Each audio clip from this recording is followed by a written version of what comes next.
What's going on, people? Fame Entertainment here from LV1Gaming.com. And thank you guys for rocking with me once again. This is another episode of 15 Minutes of Fame.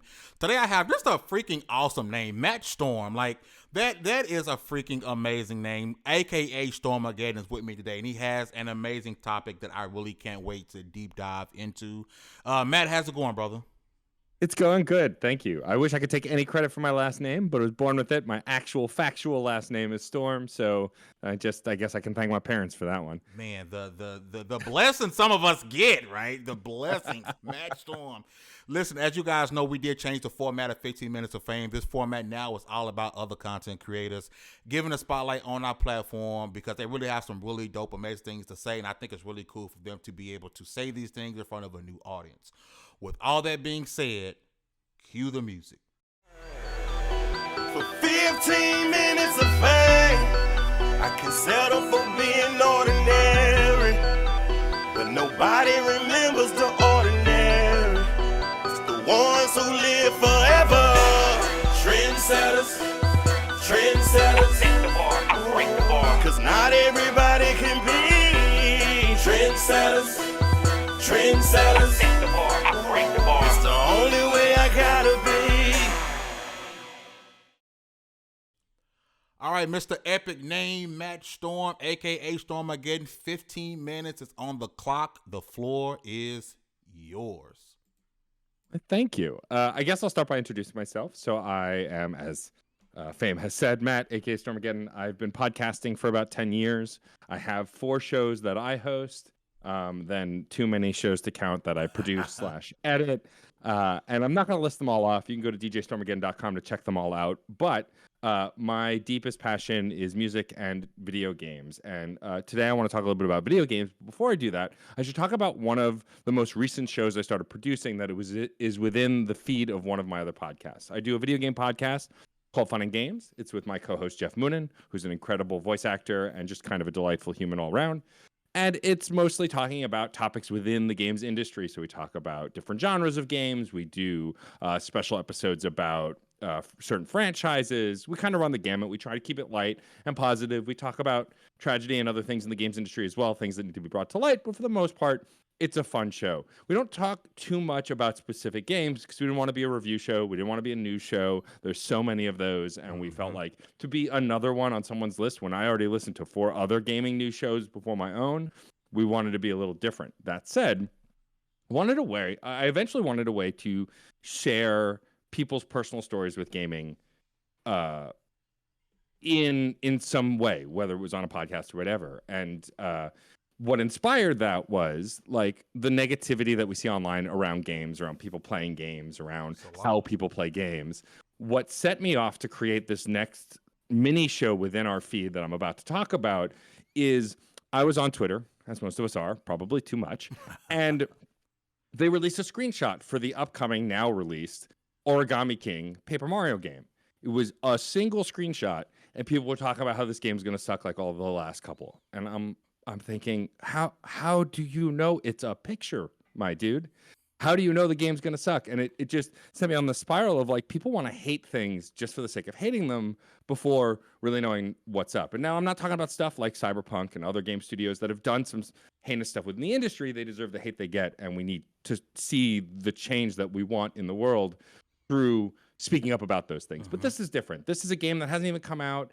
No hubbub, it's a Nintendo game, pretty innocuous, and people are hating on it. And so it inspired me to create a series called Side Quests, which runs within the Fun and Games feed. And each episode is a different host talking about a game they love and why they love it. That's it. Nothing else. No other rules. It's got to be on the shorter side, not unlike this show, about 5 to 20 minutes, because I already do too many hour-long podcasts, didn't need another one to edit. And the idea is people can come on and talk about literally any game they want, as long as it hasn't already been covered. I have a running list, and talk about why they love it. The idea is that we live in a world where people want to hate on what other people love, regardless of why those personal reasons are. Like, Fame, I'm sure there are games that you have played and still play that are not perfect games that are not either the best graphics, or they don't have the best story, or they have their flaws or whatever, but you still love those games all the same. And the reality is that if you post about loving this game, someone's going to come into your replies and be like, yeah, that game's not great.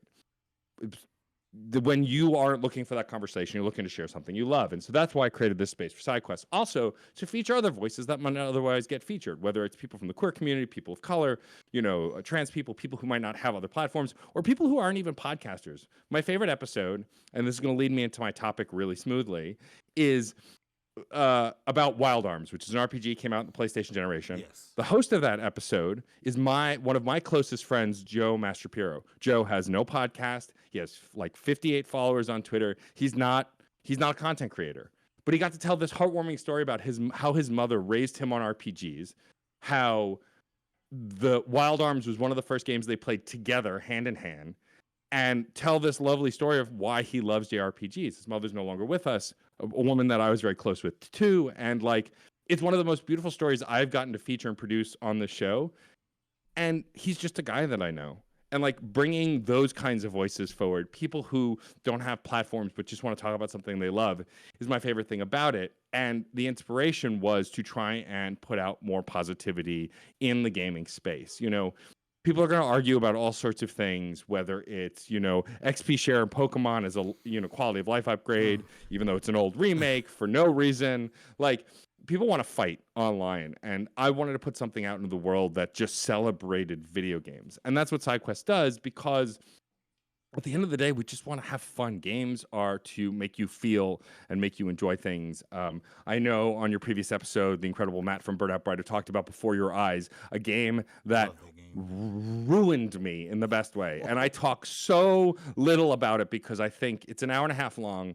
And if you want to feel something playing a game, you play that game. And that's the idea behind SideQuests, and ultimately why I wanted to talk a little bit today about letting people enjoy things and letting people love things, is because gaming isn't just about how good a game is. Like, we want to celebrate games like Spider-Man Miles Morales because it's bringing a character who should be at the forefront of all Spider-Man media these days. Miles Morales is an incredible character, and I can't wait to see him in the MCU, wherever else we get to see him. But like, that game was phenomenal from toe to tip for so many reasons. But on the other hand, it doesn't make that game any better for a person if they love it than Streets of Rage, which previous guest of the show and Matt's friend Destiny loved and did an episode on. Streets of Rage 2 is an incredible Sega Genesis game. Is it the best beat 'em up game ever made? No, of course not, but not by a long shot. But Destiny had such great memories about just loving that game, playing it with a sibling, really enjoying it.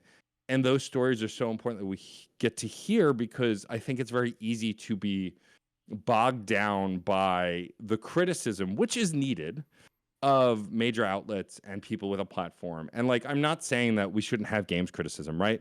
Game's bad. You want to know it's bad so you can avoid it, because not everybody buys a game every week so they can talk about it on some piece of platform or whatever. Some people buy like a game a year and they want that game to be something they love. But all the same, I don't think we should judge someone because they liked a game that the graphics weren't as good or the storytelling was weak or whatever else, because we attached ourselves to games for different reasons when we played them, mental health reasons, things that get us through stuff. Like, Super Mario RPG will always have a special place in my heart, because when I got fired from my first like real job, finger quotes real job, I played that from start to finish. And I'd played it many times before. I'd loved it, but I replayed it, and it was like comfort food for me and attached to me in a way that, not all games do. The Mass Effect trilogy, I'm known for my love of the Mass Effect games. I have a Mass Effect podcast. When I was at my lowest and most depressed and had, going through just a hard time in my life, playing those games, putting my life in Jennifer Hale's hands and being Commander Shepard, got me through some hard times. And getting to tell those kinds of stories along with so many other incredible people within our community is so important to me, because it's so easy to go on Twitter and just see people hating on stuff for no reason, people wanting to tear stuff down. And again, this is not the Blizzard Activision stuff. This is not, the Cyberpunk 2077 stuff. Like, that stuff needs to be talked about. But I'm just talking about people going to other people's mentions for no reason to say, you suck and that game sucks. No reason, no criticism, no conversation, just hating for the sake of hating. And I think it's unacceptable. And I think, it's gatekeeping. I have a rule for side quests. You can talk about any game. Well, Matt, does that mean no mobile games? No, because those are games. Does that mean no board games? No one's done a board game, but if they really wanted to, I'd let them. Card games.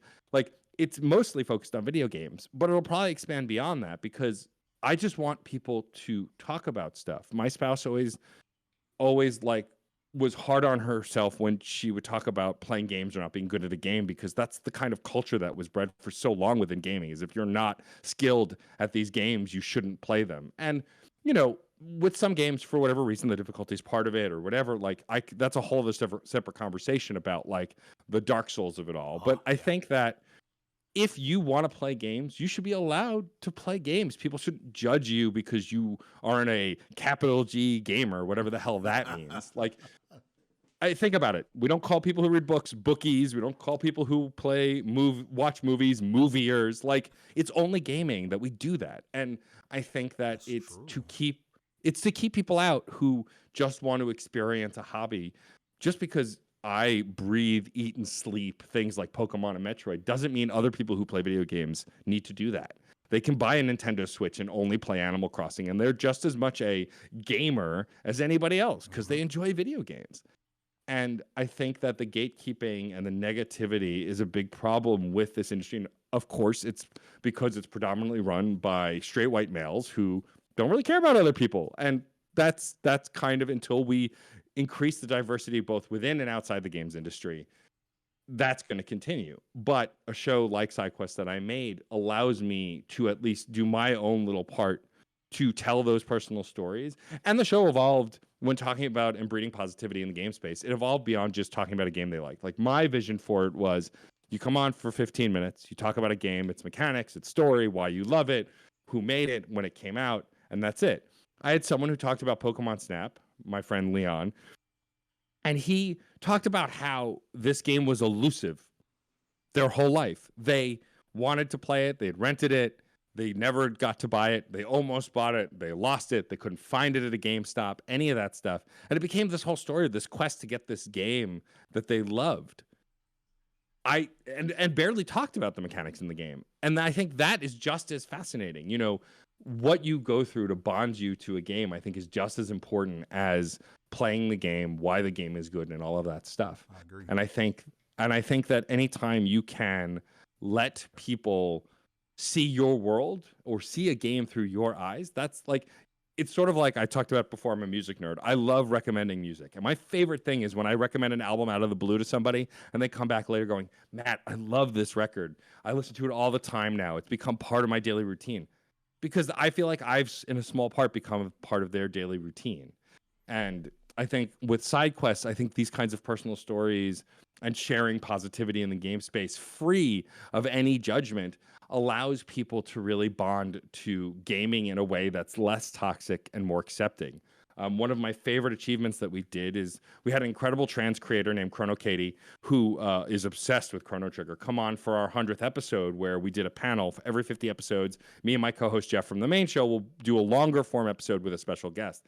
And she got to come on and talk about why she loves Chrono Trigger. And all three of us talked about Chrono Trigger, one of my favorite games of all time. And I got to feature this creator who other people might not have ever heard of. And whether 10 people go follow her, 20 people, 100, I don't care. Like, it's not too dissimilar to what you're doing here, Fame, is I want to feature people and their stories so other people go, oh, that's pretty cool. Maybe I'll go play that game. Or that's pretty cool. Maybe I'll go check out that person. Like Joe, my friend Joe doesn't have a social media following, but maybe someone will go buy a copy of Wild Arms for their PS1 and go play it because of his touching story, things like that. I think it's so easy to hate other people online. Some people make it real easy too. But at the end of the day, I want gaming to be the community it claims to be. You know, so many people say it's welcoming, and then try being a woman on any online platform at all. You know, try being a person of color or a trans person in public spaces, right? Like it's just, I want to level the playing field as much as I can. And I want to use what privilege I have to raise other voices, because a rising tide raises all ships. And again, much like your show right here, like I think the more positive and good we can put in the world of gaming, the more it'll be respected, the more it'll be treated as an art form, and the less it'll be thought of as a hobby for kids, because it's more than that. But when children are saying slurs on Halo Team Chat, nobody's going to take this game, this hobby, this entertainment seriously. So I just want to help raise all of that and put gamers in a more positive light so we can grow as a not only a community but as an art form on the whole. So I'm going to ask you two questions. Sure. The first question is, we all know a lot of things in life we see a lot of toxicity in it. Mainstream things like sports, basketball, football. If you team sport, a lot of toxicity. You always see fights at stadiums. Do you think part of the issue with gaming is how mainstream it's become over the last, I would say, 10 to 15 years? Because before, and maybe because of pre-social media, I just don't feel like that was like this. You know, we had commercials. Sega does when Nintendo don't, and then we kind of laugh that off. No big deal. I got a Sega, you got NES. I'll come up to your house and play whatever, and we like what we like. We played that with no big issue. But it seems as if gaming has transcended over the last, I don't know, maybe 10 to 15 years, to where it's just so popular that the things we would see in sports has gravitated over to gaming. You kind of give any credence to that at all? I mean, I could see it. I think when anything gets popular, like look at comic book movies, right? The MCU's done a lot of good and a lot of bad. The MCU has made a lot of comic book movies feel a little ubiquitous, right? A little comedy, a little drama, kid-friendly. But they break outside that box from time to time. But it's been great for folks who love comics but don't know how to introduce someone to Doctor Strange, their favorite character. Now they can point to a movie and go, watch that movie if you like that. I've got 4 full trade paperbacks that I can, or hardcovers that I can recommend to you. And I think your comparison to sports is not that far afield. I think as things get more popular, mainstream gets a hold of it, people, like everyone comes in, the good and the bad, like making it more accessible to children and like there was this gag that like Candy Crush turned moms into gamers and it was meant as derogatory. Who cares? That's great, right? Exactly. Like I had a Wii just like everybody else had a Wii, and everybody played with a family member who didn't know how to play video games but loved playing Wii bowling, right? Like I think that unfortunately, mass market and larger markets bring in both the good and bad. And I think it means it's more work. And you mentioned social media before.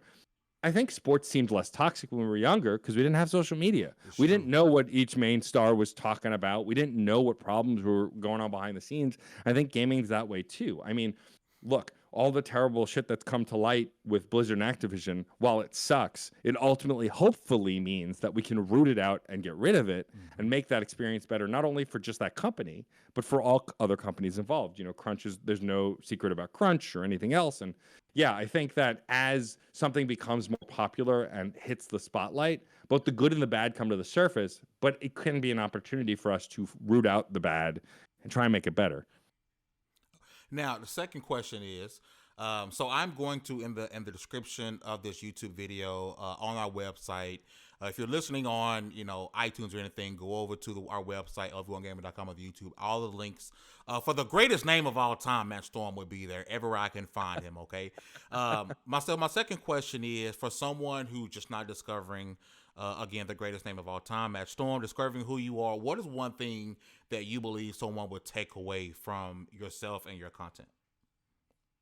Oh, what a great question. And a question that I've never actually really been asked before. So kudos for that. I always love original questions. What would you take away from it? I mean, I think positivity and inclusivity are the big things, right? Like I try and keep not just this one podcast, SideQuest, that I spent most of the time talking about, which you can find through Fun and Games, but all of my podcasts, I try not to have people who look like me on all the time. For those who can't see me, I'm a white guy. I happen to be queer and I'm Jewish. So like, I still skirt around the side of just being a straight white male, but like, you wouldn't know that by looking at me. Well, you might, but like, I want to push other voices forward for people who don't look like me. And because, and I was going to talk about this a little bit in my rant and I never got around to it. Like, I don't need any more Nathan Drakes. I love Nathan Drake. I love Uncharted, but give me more games with Chloe. Ooh. Because there aren't enough. First of all, Chloe's best character in Uncharted, hands down. Preach. Yes.